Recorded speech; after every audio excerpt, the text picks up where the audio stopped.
underway. But Hamas telling ABC that they want a comprehensive end to the fighting before any hostages are released, before any deal is made. Hamas is saying that the talks in Egypt did not yield any results, so some discrepancy there. Meanwhile, the situation in Gaza growing ever the more desperate.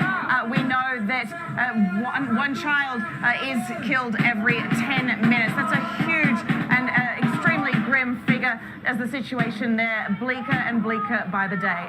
Terry. Britt Clennett there in the protest in Tel Aviv. Thank you very much. We want to continue our coverage of this tragic, terrible war as the humanitarian crisis in Gaza grows more dire by the day. We are hearing from Americans who still have loved ones trapped in that war-torn district, the city of Gaza and the rest of the Gaza Strip. And that includes our next guest. Fadi Skeik is a Palestinian-American living in California. His mom is currently trapped inside the Gaza Strip. Fadi, thank you very much for being with us. I know it's a really hard time for you guys. Your mom's inside Gaza still, and I guess your brothers, one of whom is serving in the U.S. Army, are trying to get her home. Tell us what's happening. Yeah, so my brother Raji Skeik, pretty much he's in the U.S. military right now, and we're just trying to rescue my mother from this ongoing conflict, and just being able to see her again. My mother, she's going through a lot right now, as many others are.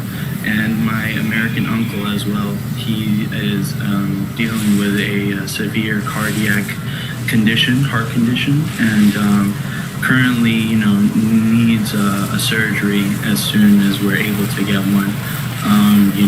What's happened is, very tragic for, my father, my mother losing her husband and my father.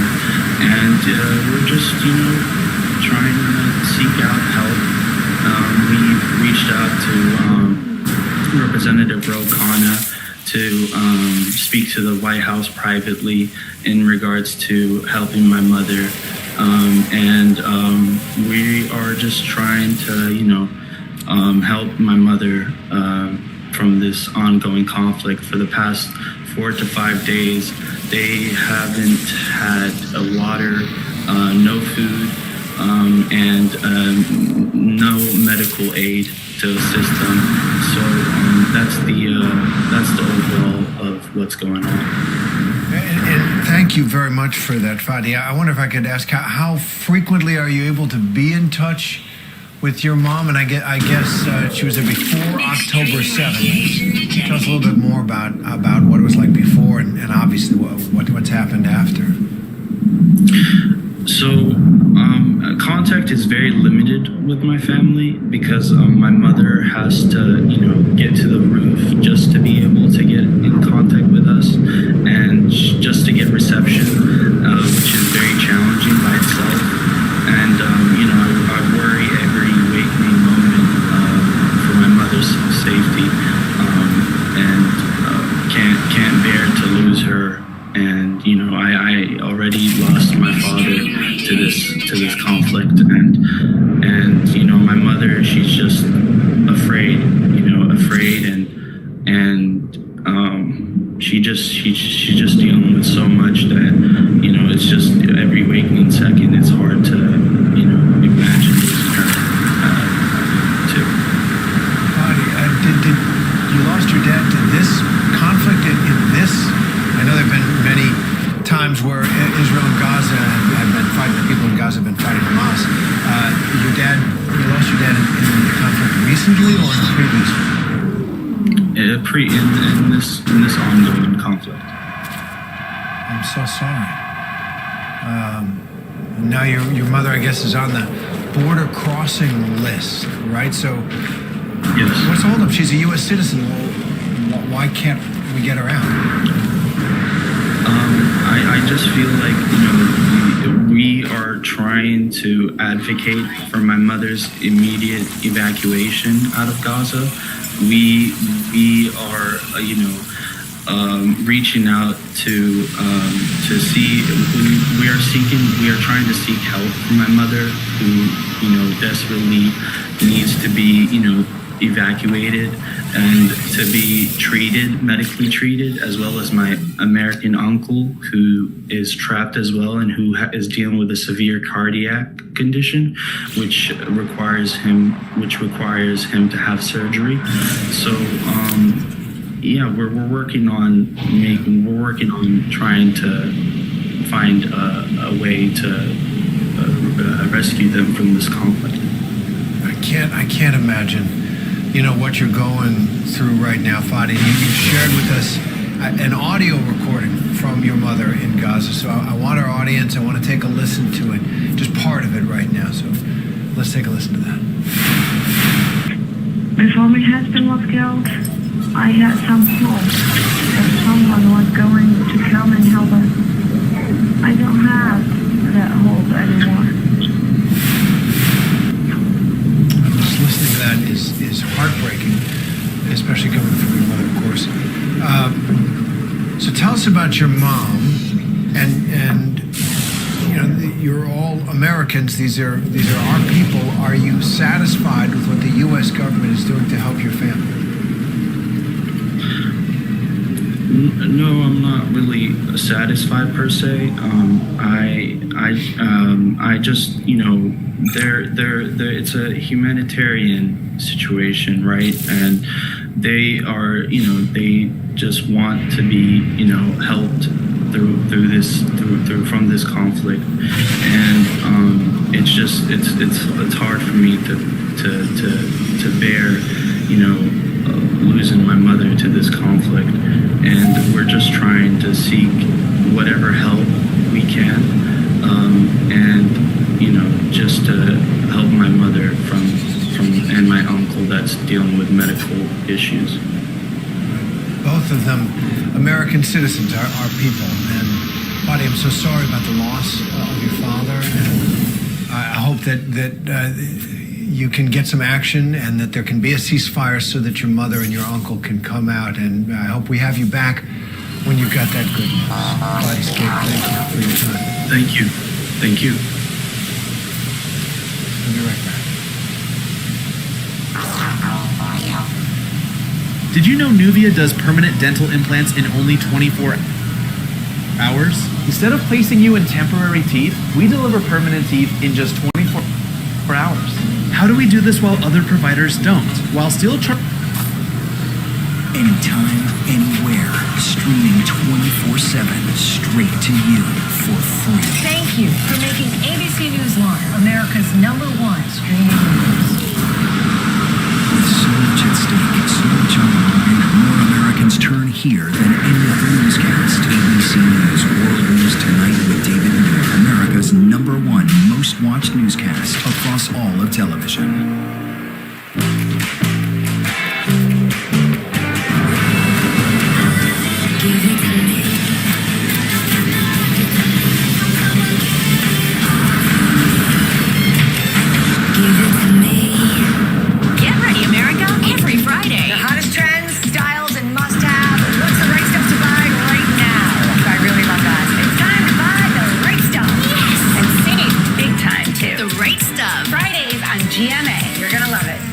So many people start their day here. From ABC News, this is Start Here. To be in the know and get a different take on the day's top stories. A lot of news today, so let's get into it. Listen now to the Daily News Podcast honored with 4 Edward R. Murrow Awards and see why the New York Times calls it a news podcast worth listening to.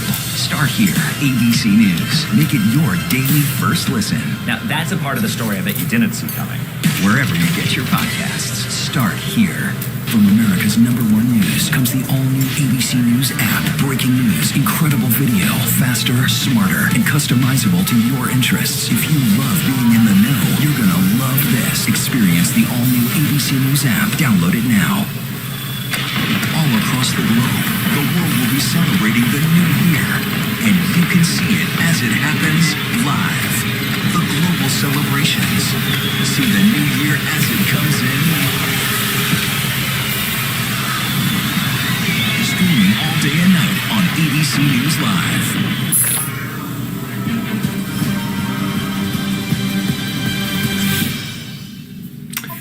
back. The holiday travel rush is underway with just 4 days until Christmas. Millions of Americans are getting an early start to what is expected to be the busiest travel season ever. ABC's Jacqueline Lee standing by at Los Angeles' LAX airport. Jacqueline, you're at one of the busiest airports in the country. What's it like there? What does the holiday rush look like? You know, Terry, it has been ebbing and flowing all day long. I mean, about 2 minutes ago, there was a much longer line here at TSA PreCheck, but as you can see, it has dwindled quite a bit. The thing is, people are moving through very quickly. We're not really seeing congestion here, which is wonderful, but I think the best statistic of the day so far, we have seen about 50 dogs going through, some wearing sweaters, some going through TSA PreCheck, just showing that you got to bring your furry friends to your holiday travel plans, Terry.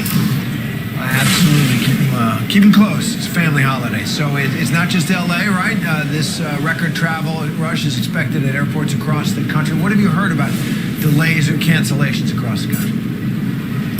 Yes, absolutely. So far we're seeing about 2,100 delays across the country, 78 cancellations. So, I mean, to put that in perspective, if today is supposed to be the busiest of the Christmas travel rush, that's not too bad. Here at LAX, we're seeing 153 delays and only 7 cancellations so far. So as you can see, still lots of people flowing through, but they seem to be going very quickly through the line, Terry. That's good news. So far, so good. Fingers crossed. Jacqueline Lee at LAX. Thanks for being there. Well, now the weather, and it will affect travel. A powerful storm slamming the West Coast is threatening to disrupt holiday travel. It's already bringing heavy rain to parts of California with threats of snow and flash flooding and mudslides. It's a big one. ABC News meteorologist Melissa Griffin standing by, and she's tracking the holiday forecast.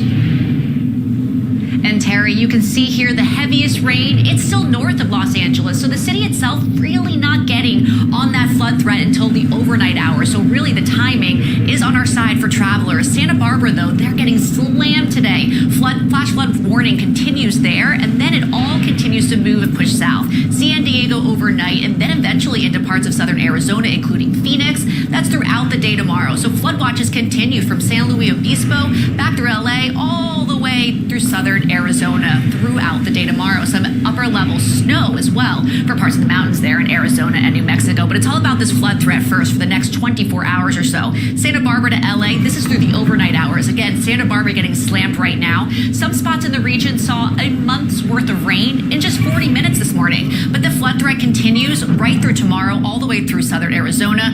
Phoenix to Tucson included there, 2 to 4 inches, but locally over half a foot possible. Mudslides and debris flow all possible there as well. And the storm continues to move across the Rockies, and then by Christmas Eve, places like Denver to Rapid City, that's where you can see some travel issues with snow there. Heavy rain stretching all the way back through the plains. Dallas to Houston could see some severe thunderstorms from this, so it looks like a little bit of a messy area in the central plains and across parts of the northern plains for Christmas Eve. As we head into Christmas Day, though, look at this, a lot of warm air ahead of this system. It'll be 50 degrees with sunshine in New York City. If you were looking for that white Christmas, well, you're only going to find it here in the northern plains and upper Midwest. Could see some light flurries as you wake up on Christmas Day morning, and of course some rain from the system up and down the upper Mississippi River Valley. Terry. All right, thanks, Melissa Griffin, for that. Well, coming up, just days after Rudy Giuliani suffered a major legal loss, the former Trump attorney seems to be facing another financial blow. We're going to have more details right after the break. How many are back there? 1, 2, 3. There's one right there. 4. A charger for every seat. I love it because it's so many seats for all my friends. They're cushy and roomy. Even when I sat in the back, it felt really good.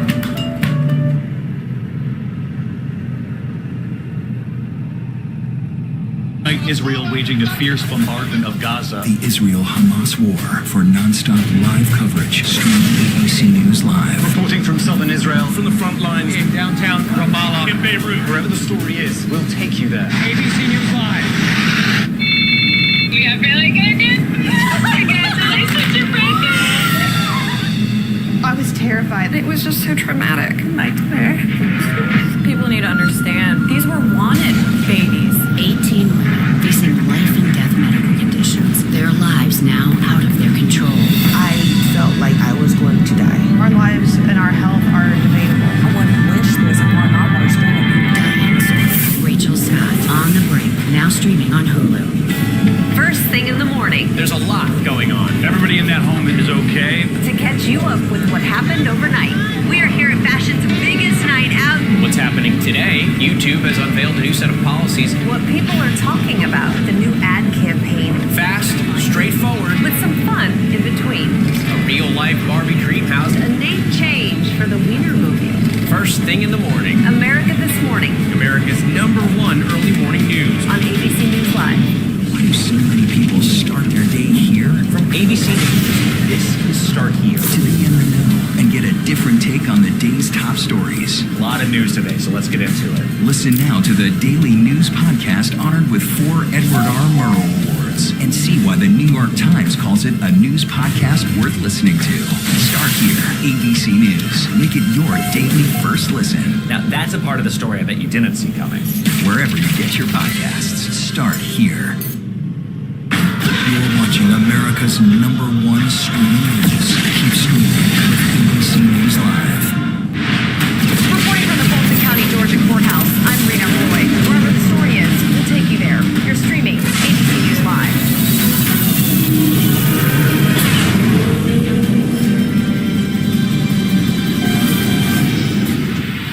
Welcome back to ABC News Live, and we've got some other top headlines that we're watching at this hour. Rudy Giuliani has filed for Chapter 11 bankruptcy just days after a jury ordered him to pay nearly $150 million to 2 former Georgia election workers for defaming them with false accusations of election fraud. The ex-Donald Trump attorney claims he owes between $100 to $500 million on his bankruptcy petition. This comes just a day after a judge ordered Giuliani to pay damages to the election workers that he defamed immediately. And a federal court is rejecting claims that link Tylenol to autism and ADHD, ruling research can't be used to prove that prenatal exposure to acetaminophen can lead to those disorders. 440 lawsuits have been brought against the makers of Tylenol and generic versions of the drug. A spokesperson for the makers of Tylenol said the court's ruling aligns with the position of the FDA. And Honda is recalling about 2.5 million cars in the U.S.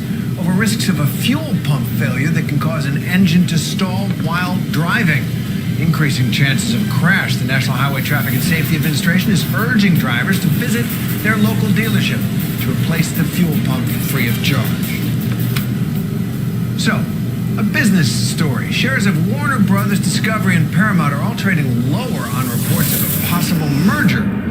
Potential deal laid out in a new Axios report suggests the 2 companies have been working on better ways to compete with rival streaming services. ABC News business reporter Alexis Christoforous joins us now with the details. Alexis, what do we know about this merger? It seems like a behemoth already, and how would it be significant? It does. You're absolutely right. Well, what we do know is that these 2 sides came together here in New York City. They met at Paramount's headquarters. These are not formal talks. They're sort of in the exploratory stage right now. Neither side would comment to ABC News. But this would definitely not be a merger of equals. You've got Warner Brothers Discovery valued at about $29 billion. Paramount valued at $10 billion. But you're right, Terry. If they were to come together, they would create a powerhouse of both a media and entertainment powerhouse company. But they could also see some substantial synergies when you consider that you have the Max streaming service on the Warner side, the Paramount Plus streaming service for Paramount. They want to combine to better compete with Netflix. Seems everybody wants to beat Netflix at their own game. And also other streaming services like Disney Plus, which we know is owned by ABC's parent company, Disney. So on a lot of levels, a deal here, a combination could make some sense. At the Yellowstone franchise, the Taylor Sheridan verse out there. Now, how is the Wall Street reacting? The shares of Warner and Brothers and Paramount have been falling. What does that say to you?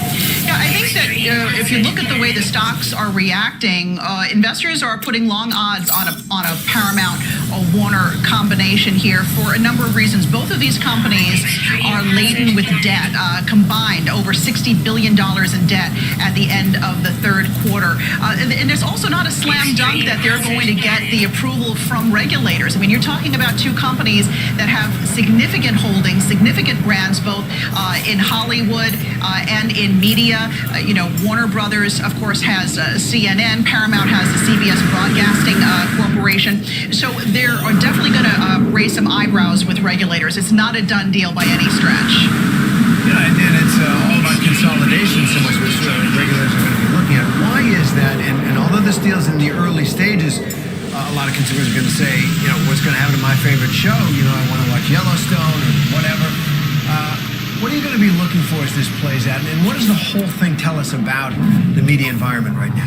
I think you could be looking at a big year of consolidation in the media industry in 2024, and a deal between a Warner Brothers Discovery and a Paramount could really kick things off. A lot of these media companies are under a mountain of debt. They're under tremendous pressure to find strategic partners or to find buyers. In terms of how this deal would shake out, we don't know whether or not regulators would ask either company to sell off certain properties. You would most likely see the Paramount Plus streaming service get rolled up into the Max streaming service. You would probably see CBS and CNN combine their broadcasting operations. But shows that are doing well, like a Yellowstone, like those crime dramas, the NCISs of the world, they want to hold on to those franchises. That's what's really valuable to these companies. And also, of course, sports, always very valuable. Both entities own rights to March Madness, but time and time again, the CEO of Warner Brothers Discovery has mentioned how they don't have any NFL rights. It's a gaping hole in their lineup. They could gain that, and we know it's very lucrative if they were to come to a deal with Paramount. But still, it's a long ways away. We've seen this happen before, Terry. They're in exploratory stage talks, and then they go nowhere. I mean, it's kind of confusing. You got Warner Brothers, Paramount, Discovery, CBS. What are they going to call this thing? I don't know. It's too many. When Warner Brothers bought Discovery, they came up with a very unique Warner Brothers Discovery title. So I don't know. It's just too many names. It's too many names. Yeah.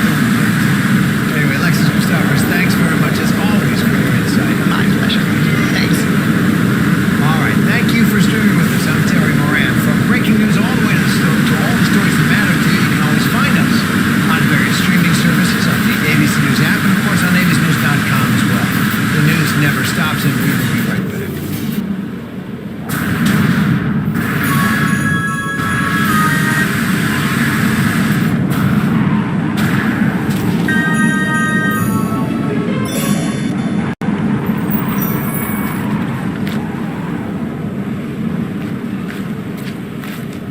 Would you be interested in collecting 5-figure paychecks for a few hours? Help me for spare time from home. I'm on a mission to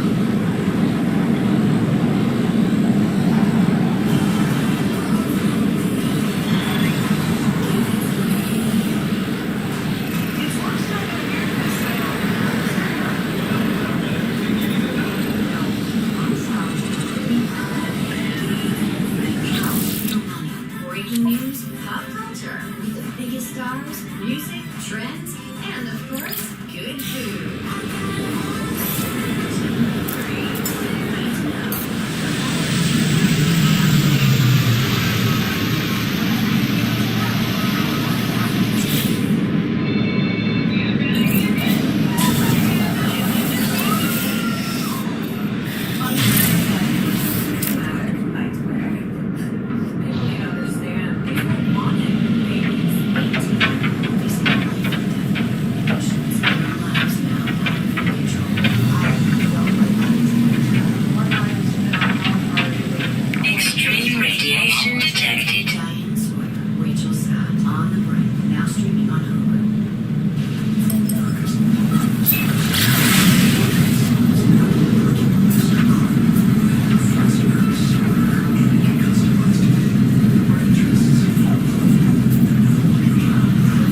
security officials tell NBC News the number of apprehensions at the southern border topped 12,000 for 3 days straight this week.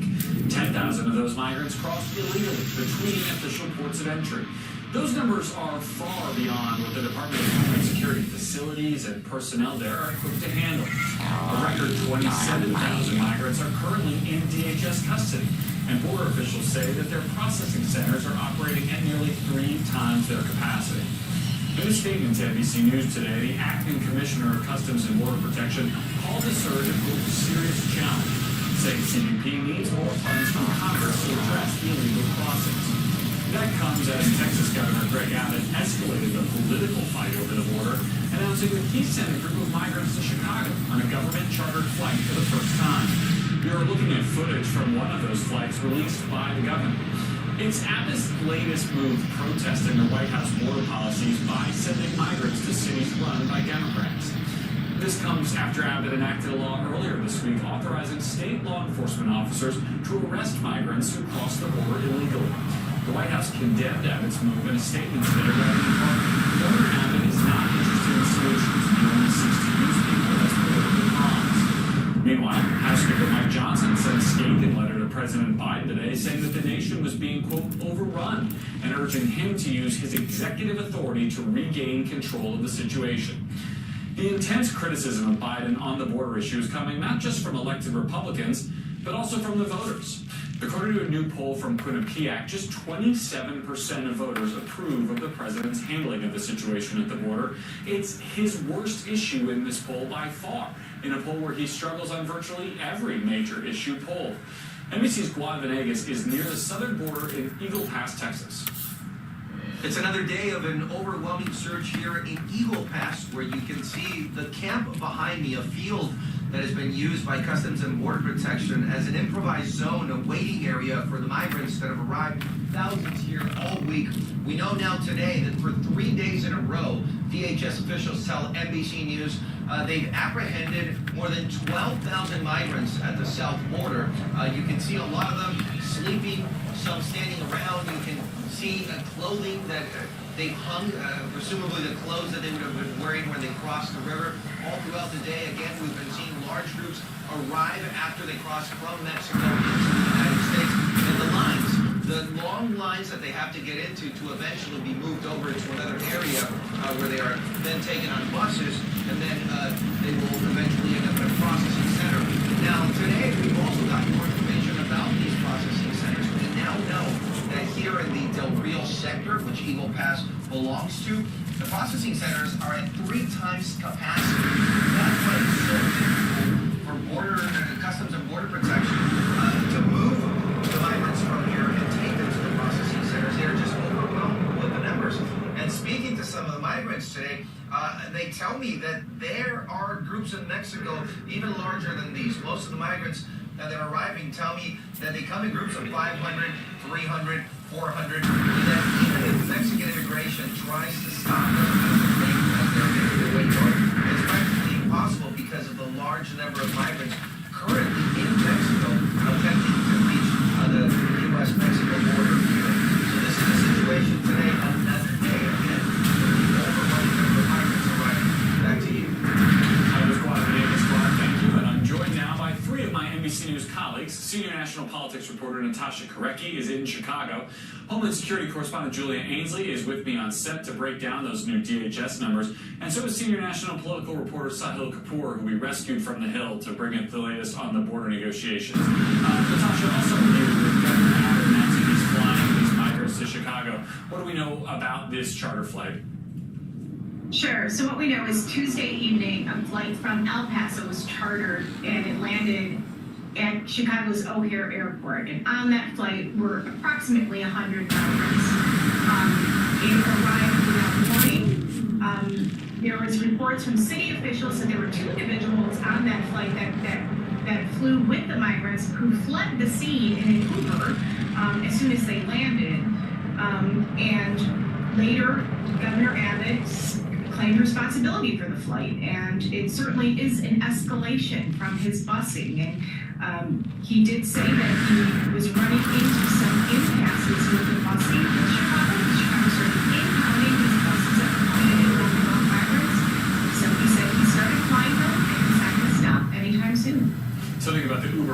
makes it feel a little bit more gimmicky despite the seriousness of this issue. Talk to me about the reaction from local officials, from state lawmakers. You've got 2 Democratic senators there in Illinois. I wonder how actions like this will affect them when it comes to eventually voting on some kind of water deal.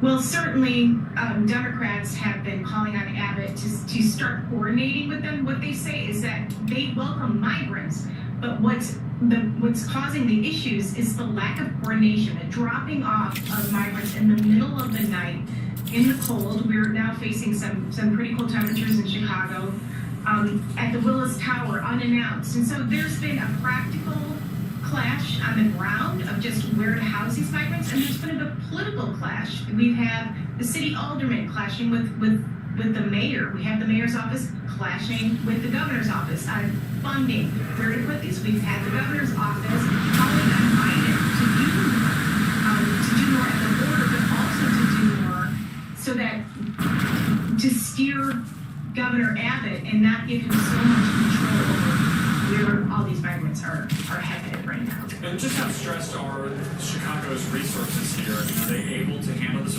You said, I think, 100 people, a few hundred people. Are they able to handle this continued influx if this is the first of many such flights? They have been struggling. It has been a struggle. There are a lot of conditions at the shelters that are under review right now. A 5-year-old boy died last year. That's been raising concerns. I'm sorry, last week he died. And they have been just overwhelmed. There are migrants sleeping in police stations and at Chicago's O'Hare Airport because they're getting dropped off without warning. They're trying to wrestle with where to place these. Also, there's been medical attention concerns. They're looking at their medical teams. They're trying to feed these people. They're trying to clothe these people, keep them warm in the cold. And there was also this big environmental issue here in Chicago where the state halted the construction of a new shelter by Chicago. So lots of problems. Yeah, all right. Natasha Korecki, thank you for that reporting. And Julia, these are the problems we're talking about with a few hundred people. We're now dealing with tens of thousands over the last couple of days. We've been covering this issue for a long time. What's driving the spike right now? How unprecedented is what we're seeing at the border? It's definitely unprecedented. I mean, we hit a record on Monday, and then we've stayed at that record for the past few days. We continue to see unprecedented numbers. You saw with Glide, the state of there. I've been staying there myself, and I've never seen them build that tape like that. And when I talk to people about what's happening in Eagle Pass, also in Arizona, which is the other hot spot where I was last week, talk to agents there, what's driving this? And it can be a number of things. One is some migrants think that maybe it's better to get in now in case there's a future Trump administration and there's a crackdown on border policies.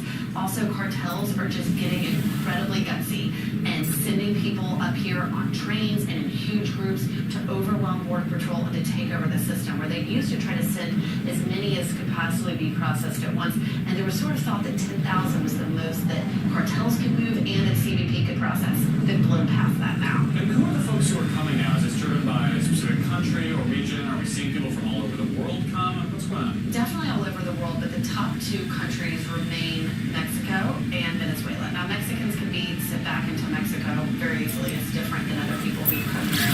You go through the asylum process, but Venezuelans can't be returned. So even what we're talking about on the Hill, and I know Sahil will weigh in on that, when you talk about mandatory detention or deporting everybody, you can't deport Venezuelans, and they're one of the number 1 countries coming in here that put CBP in a real bind. And that's why we saw the commissioner today ask for more money, because they are so overwhelmed, they're starting to release migrants on the streets. So, Sahil, how much additional pressure does the situation on the ground put on the negotiators who've been at this for a while, but are now going to be at this virtually, at least for the next couple of days?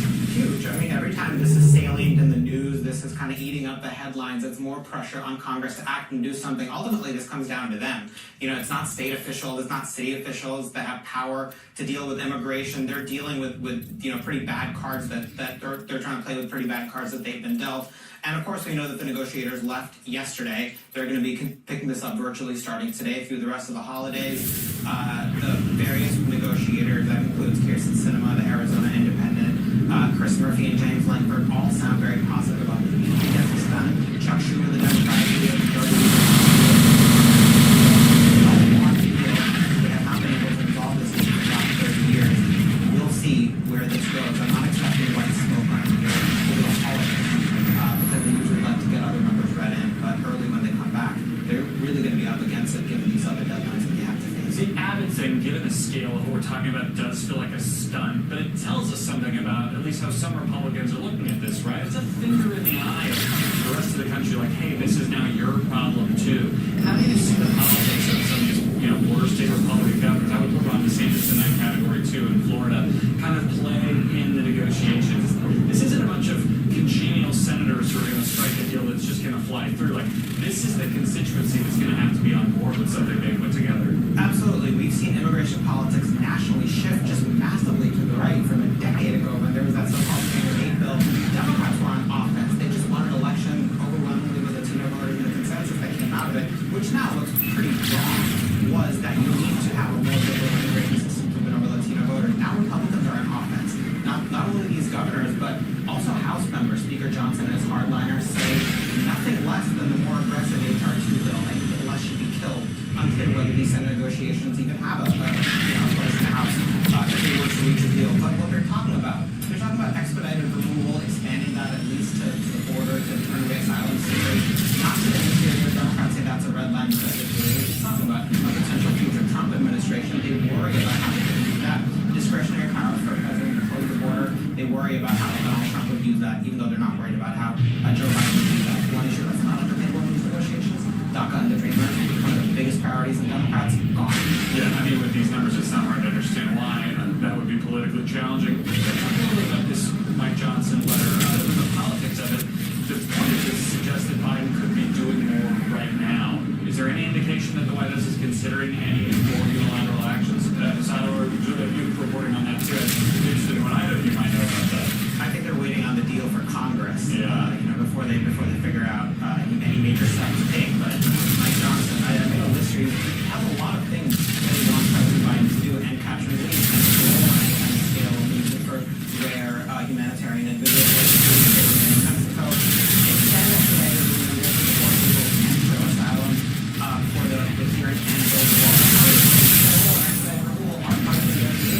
Mike Johnson putting this in a letter to Biden by himself. That's an interesting little statement.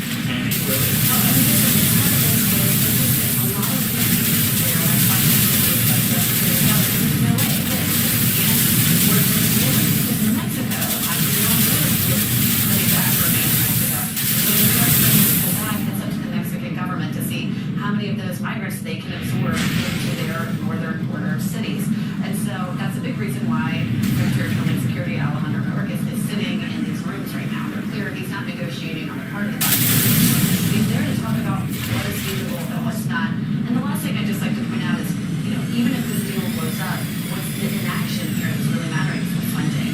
Because as they continue, these Republicans won't give a dime to the Biden border security effort. And as things get worse, they're just watching the system implode on itself. That's the one thing everyone agrees on. The question is, how much is enough for Republicans? When can they get to the we'll give the funding?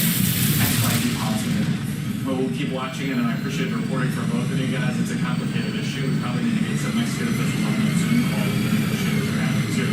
All right, guys. Up next, an issue that could help decide the next election, in a place that could help decide the next election. It's the economy, and it's the deciders. That's next.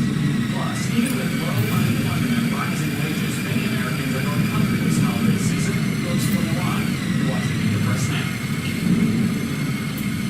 Sometimes life's unexpected moments can catch you off guard.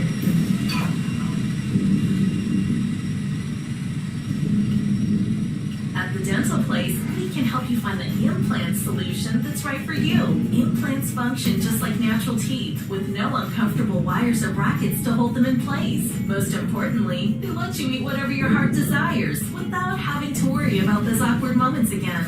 The Dental Place, your perfect smile awaits.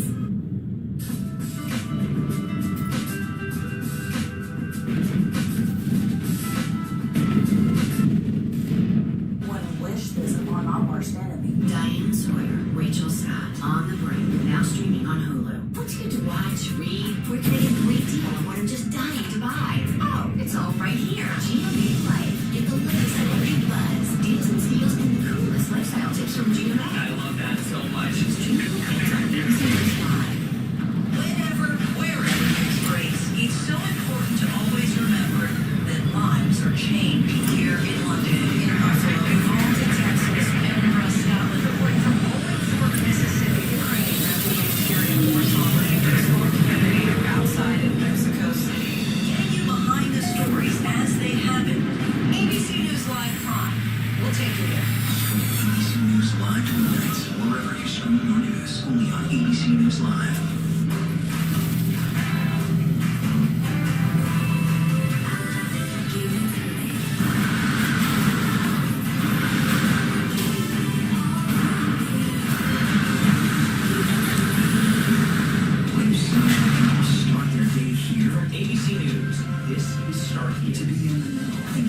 different take on the day's top stories. Start here.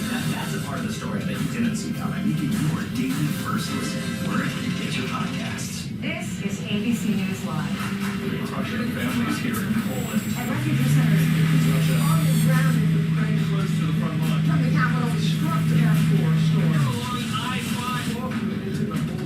ABC News Live, America's #1 streaming news. Anytime, anywhere. Streaming 24/7, straight to you for free. Thank you for making ABC News Live America's #1 streaming news.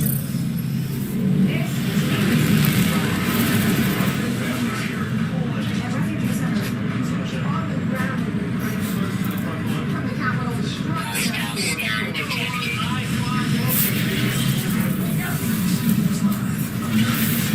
#1 streaming news. Anytime, anywhere. Streaming 24/7, straight to you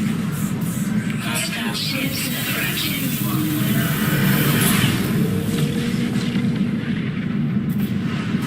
Reporting on Capitol Hill, I'm Devin Dwyer. Wherever the story is, we'll take you there. You're streaming ABC News Live. Back now with a woman on a mission for inclusivity on the playground after her son with autism was barred for several of them.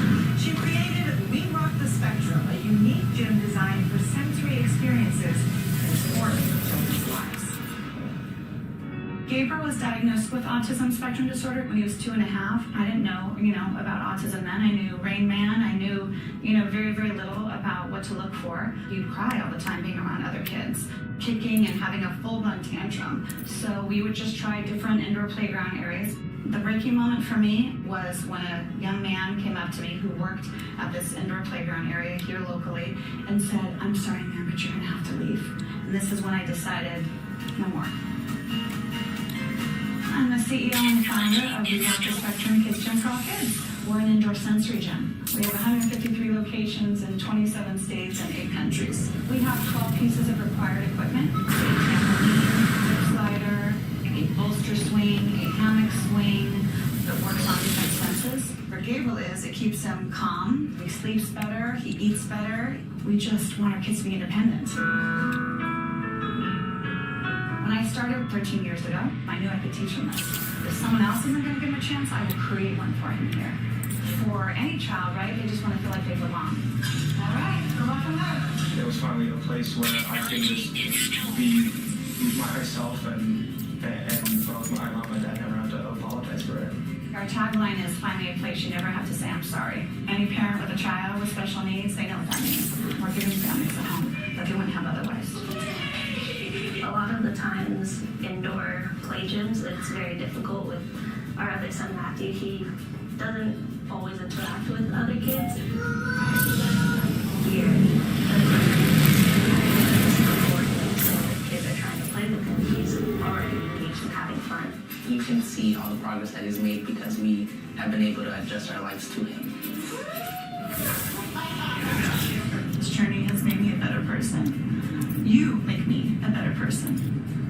Technology is still This I wanted to lay out It's always been a very inclusive environment for me. Being able to go to an indoor playground area and not have to worry that you're going to be kicked out as a parent it's huge. It's everything. Give your child as much love and inclusion as you can, and you can also have a child that becomes independent.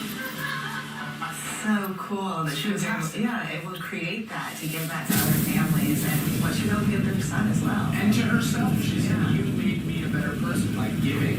She gets the reward. Really wonderful stuff. And just ahead on GMA3, Dr. Derry has some tips for us when it comes to first aid for cousin scrapes. Oh yeah. Plus we are talking about the joys and challenges of acting with the star of the new Ferrari movie. My exclusive conversation with Shailene Woodley coming up.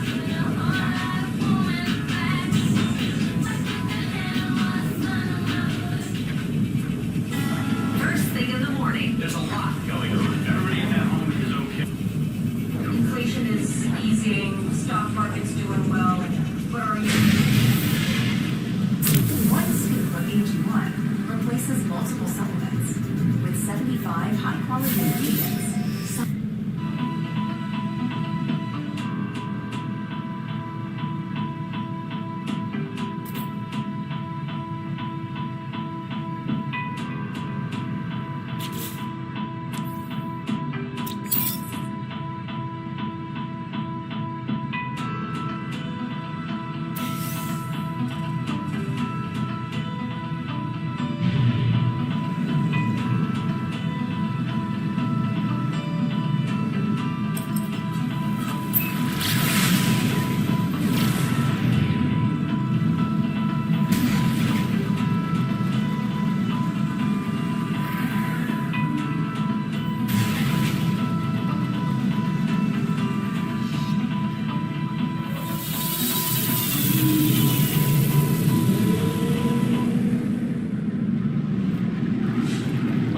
We're watching live now from Fox Live Picture here at the White House. We're getting our next guest ready to break down the latest in the race for 2024. We're going to leave this shot up for just a moment as we prepare to bring her on.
Here at the White House, we have a guest that is going to be joining us here very soon. We're working to get that situated for you. In the meantime, we want to take you out to the UN briefing that's happening live right now. Let's listen in here as we work to bring on our next guest.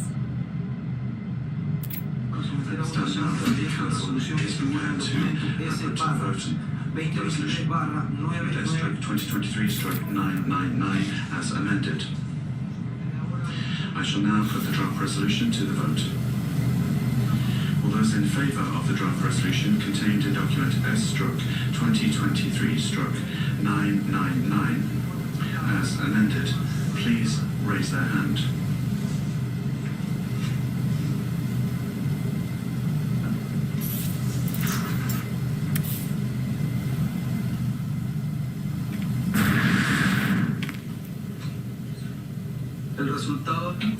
The result of the voting is as follows. 13 votes in favour. The draft resolution has been adopted by 13 votes as Resolution 2719/2023.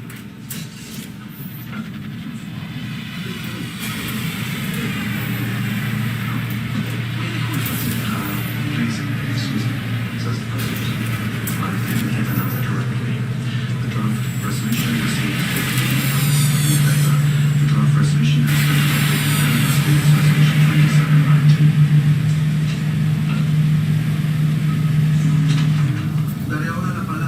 I will now give the floor to the members of the Council who wish to make a statement following the vote. I now give the floor to the representative of Gabon.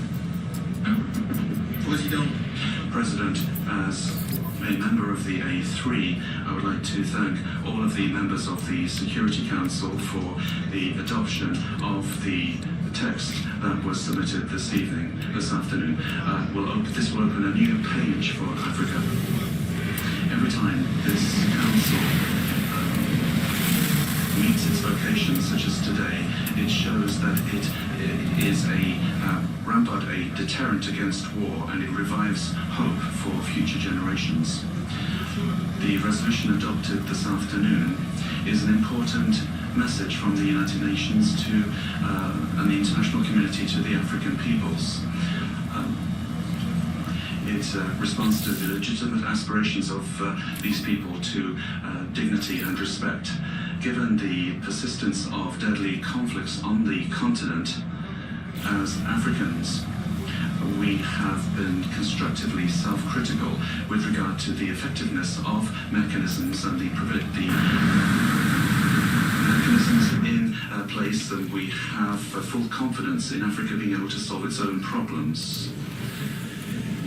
But insecurity is constantly changing, and there are asymmetrical threats to peace, and there are so many conflicts in different areas of the continent. Therefore, we've been called upon to change our paradigm, not only with regard to our means of action to address these issues, but also with regard to the very image of the African continent, which is very, very often seems to be one war and one crisis, and ethnic political conflicts, displacement of people, refugee camps, misery, dependence. All right, listening in here to the UN briefing that is underway right now, speaking live on Syria. We're going to continue on here with more of today's top headlines. Again, I'm Lexi Metro that you're watching live now. For last headline, we appreciate you being here with us, taking you through all of the day's top stories, live events, and breaking news as it happens. Let's give you a live look here from Washington, D.C. at the White House as the race for 2024 really continues to get hotter, especially with the Iowa caucus now less than a month away. There's a lot to discuss in terms of what the numbers are saying, what voters are saying, and we're being joined right now by Fox Political Campaign embed, Claire O'Connor. She joins us live right now from Muscatine, Iowa. Claire, thanks so much for joining us here. Let's just first start with this huge push in Iowa, of course, that we've been seeing. The candidates really going throughout the state, talking with voters. What have you seen so far during your time on the campaign trail?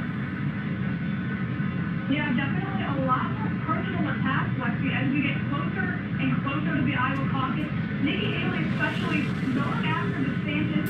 She has remained, pretty much the same with her stump speech throughout her time on the campaign trail. But when she returned to Iowa for the first time since that governor in the New Hampshire, Sununu, after his endorsement, her first time back in the state, she has been going after DeSantis for the first time. So her stump speech is largely the same. Last Sunday, her first event back in the Hawkeye State was personal attacks against DeSantis, and they are neck and neck in the Iowa polls, and we are definitely seeing DeSantis going after Trump now. And today, at his two events, he did not address that Colorado ballot. Trump is now disqualified from the Colorado ballot, according to the Supreme Court in that state, and voters on the ground are upset about that. And so we're definitely seeing voters talking about that, and we're seeing the candidates really going after each other out here. Yeah, you touched on a lot of good points. We'll get into each of those here as we continue talking, Claire. But last time we talked, we were discussing how voters that you talked with have expressed that they're not wanting a Trump-Biden rematch. Is that still the case as you're in Iowa talking with more of them? Yeah, that's definitely still the case. They are ready to move on. That's the category we call the double haters. They don't want Trump, or they don't, and they also don't want Biden. And we're also looking at people who are independent in the state. In Iowa, typically around 28% of voters are independent. And in New Hampshire, that goes up to 40%. So that's where Nikki Haley has the advantage. She does better with moderate and independent voters. But yeah, back here in Iowa on the ground, voters are saying that they are ready to move on, but a lot of them are so upset about that Colorado ruling, even though they don't support the former president. They still think voters should have that choice. And I found one interesting point between Nikki Haley supporters and DeSantis supporters. They are pretty much unchanged in who they would go for. So while one may like DeSantis over Haley, they say they would be perfectly fine caucusing for the other one. Same with Haley. Haley supporters are saying they would also vote for DeSantis. So not much of a disconnect between voters who are going out for DeSantis and voters who are going out for Haley. But one thing to remember, Lexi, is Iowa is unique in their caucus. They don't go out and vote and then go home. They show up and put in effort to support a candidate. So their minds could change at the very last minute. If they see their friend going to the other side of the room to support Haley, they may also follow. So definitely a unique process that they have here in Iowa. Yeah, absolutely. And I also want to touch on a Fox News article that came out recently talking about how there have been over 500 elected officials who have endorsed DeSantis for president. But obviously with the poll numbers, they're not really reflecting that support this far. And we spoke with an Iowa State rep earlier today. He's not worried about the numbers. He said DeSantis is pretty much on schedule where he needs to be to Do you feel that the numbers are actually reflecting the popularity amongst voters? I do see a little bit of disconnect from what I'm hearing from voters on the ground. They say they are ready to turn the page. They want new leadership, and they want someone who doesn't have as much chaos and legal drama following them. And that's why people are going out for DeSantis and Haley. But people on the ground are surprised that DeSantis was so much after that endorsement from the governor here in Iowa, Governor Steve Iowa. They were hoping for more. And I actually asked him about that, and he said that they've had more committed coffee cards. So while we're not seeing as much of a change in poll numbers, we are seeing more committed coffee cards for the DeSantis team here. But yeah, definitely those poll numbers have remained largely unchanged in the past month or two. And the Fox Business poll came out recently showing Trump over that 50% threshold. So he's definitely making his way up in the polls. But we know Iowa is full of surprises, so as we get closer to the caucus, we may see things start to change. Yeah, no, let's talk about Donald Trump. What you touched on just a little bit ago, Claire. That is the big news this weekend. He was qualified in Colorado for the primary ballot by the state Supreme Court on Tuesday. Obviously, it's still here in Georgia because it's still been struck down by the numbers like before election. But I want to talk to you more about how you're seeing that impact in voter base, impact all, because as we've seen in the past, every time he's running for legal trouble, it also means that his death base just gets more motivated and pumped up. Exactly. It seems like every time he faces a legal hurdle, the numbers just go up and up. So it'll be interesting to see how that plays out for the Iowa caucus. I was really surprised by how little it came up today.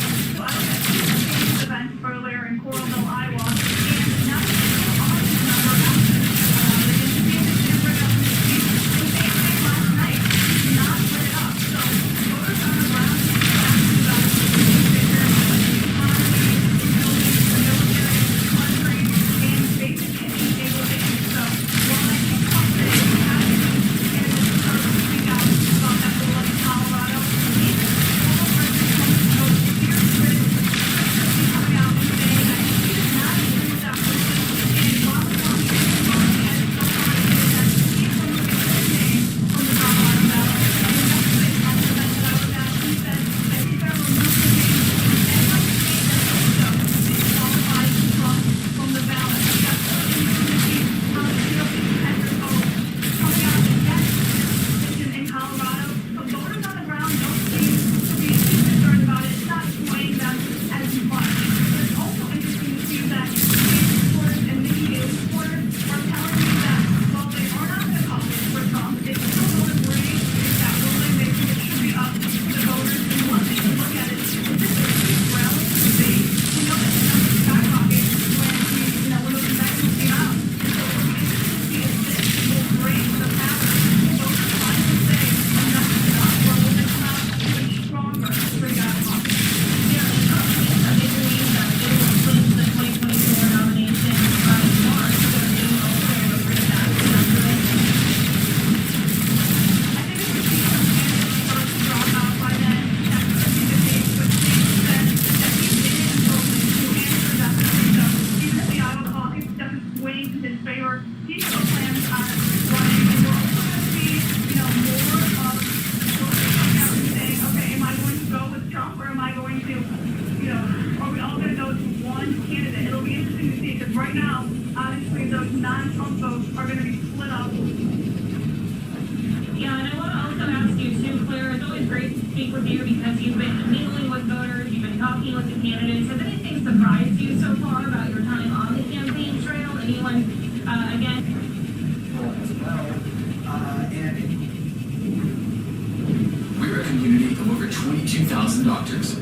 We practiced all time. Lifestyle tips from GMA. I love that so much. Stream weekends on ABC News Live. Shut up with the welcome back. Opening in theaters on December 25th is the film Ferrari, and one of its stars is Shailene Woodley. She's known for her roles in the Divergent franchise, the TV series Big Little Lies, among others. Yeah, so many things she's done over the years. I got to sit down with her for an exclusive interview about acting, her career, and her role in a film that combines a very personal story with race car. Once you get into one of my cars, you get into theaters, the movie focuses on the life of Enzo Ferrari, the Italian racer and entrepreneur whose factory created the legendary sports car. The star-studded cast: Adam Driver, Penelope Cruz, and playing the other woman, Shailene Woodley. If I was single, like I am now, not 12 years ago, I would not have interfered in another woman's marriage. So you play Ferrari's mistress. I do. I like to refer to her as the love of his life. It was Italy during the war. Enzo and Lena met and started this romance, and then she got pregnant during the war. And they decided to stay together throughout her pregnancy and raise this child together. And in our world here, between me and Piero, what is best for Piero? What drew you to this role? I was really drawn, honestly, by the idea of working with Michael Mann. I think that he's such an incredible filmmaker, and I found working with him to be incredibly inspiring and moving, and definitely Powerful. All of a sudden, he doesn't look like this juggernaut that is unstoppable. And the idea is that Republican primary voters would say, well, we have a choice. We don't have to go with Trump. He's not inevitable. We can consider our options. I think most Republicans already know that. They've had a menu of options going back the entire year. And roughly half the party, state polls, national polls keep saying, no, we want Trump. Oh, is that it? No, we want Trump. Oh, will that just happen in the news cycle? No, we want Trump. They're not all that easily persuaded away from this stuff. So I see why, like, if you're running for president against Trump, you need to have some theory in which this thing shapes out the way you want, but it's not like something has to change the next month for this to come to fruition. Tell me more how deeply into the upside down we are to add yet another nerdy reference to this conversation. I want to play something Ron DeSantis told the 700 Club this week when asked if he had any regret. I don't think you do. A lot of the preparation for Dumb Money was just trying to educate myself as much as possible on the landscape of it all. How do you choose what roles you're going to pick next? That's a great question. And so therefore, it's both of that, but then it also just crowded out, I think. So Lies or I don't.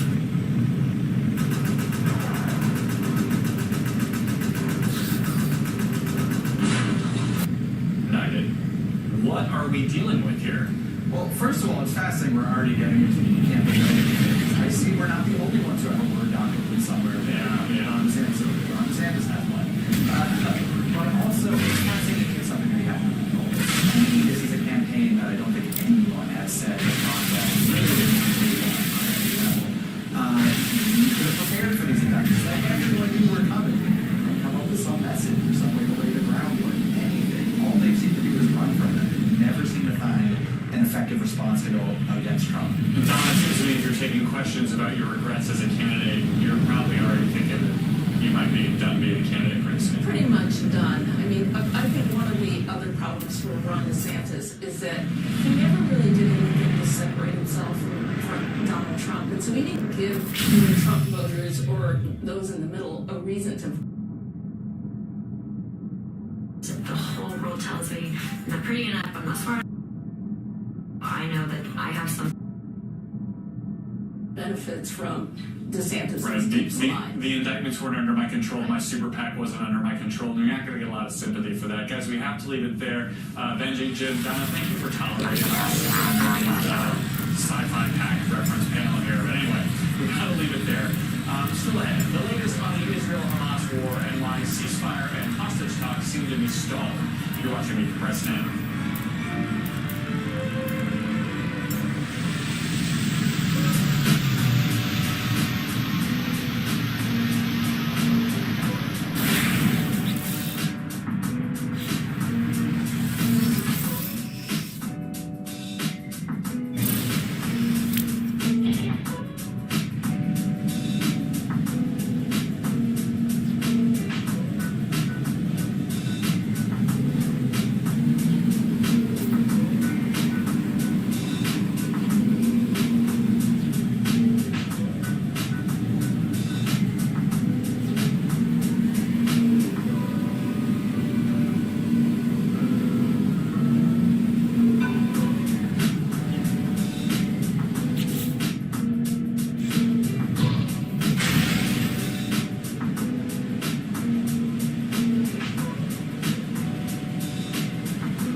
Edinburgh, Scotland. Reporting from Rolling Fork, Mississippi. Ukrainian refugees here in Warsaw, running to a small community outside of Mexico City. Getting you behind the stories as they happen. ABC News Live Prime. We'll take you there. Stream ABC News Live weeknights wherever you stream your news. Only on ABC News Live. Do you love your dog? Do you love to dance? Okay then, it's time for you and your dog to get dancing together. So many people are dancing with their dogs and posting their videos, and now we want to see yours. So post a video of you dancing with your dog with the hashtag DancingDogs on ABC. And who knows, it may end up right here on GMA for the whole country to see. How's that sound? Reporting from Warville, California, I'm Rob Marciano. Wherever the story is, we'll take you there. You're streaming ABC News Live. Welcome back to GMA 3. The holidays are here, and there is no better way to get in the holiday spirit than by giving back to those who need it. Especially when it comes to our veterans. ABC contributor Roxy Diaz has more. Hey, Roxy. That's right. It's always great to give back if you can. And there's one organization doing just that in a major way. Our sponsor, the Home Depot Foundation, is committed to ensuring affordable and accessible housing solutions for our nation's heroes. In fact, they've invested over $500 million in veteran causes since 2011. I sat down with the family who received the surprise of a lifetime. I met my wife about 40 years ago, 42, somewhere in that shit. She was working in a hospital in North Chicago. I never appreciated it, and I guess I like the sound of her voice. So it was love at first hearing from you, because you heard her voice. That's good. You're both veterans, and thank you so much for your service. Talk about your experience in the military for both of you. I joined in 1973, right out of high school. I ended up working for the aviation department. I was a Well, now you guys have a beautiful place to have everybody. Tell me about this house that you just purchased. So earlier this month, the Home Depot Foundation provided 500 veterans a December housing payment. Thank you. I mean, what? I didn't expect that. And then on top of that, 3 veteran families, including you guys, got an even bigger surprise. They paid off your mortgage. Roll it back. What? What?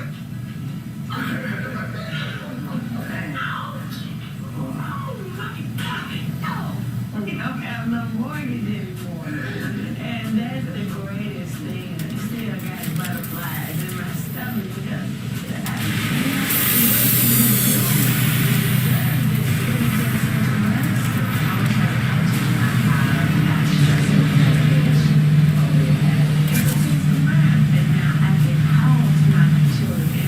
they come to visit mom and dad, and they always want to eat. I can have food for them to come home. I realized I'm just damn. You guys are mentioning blessings.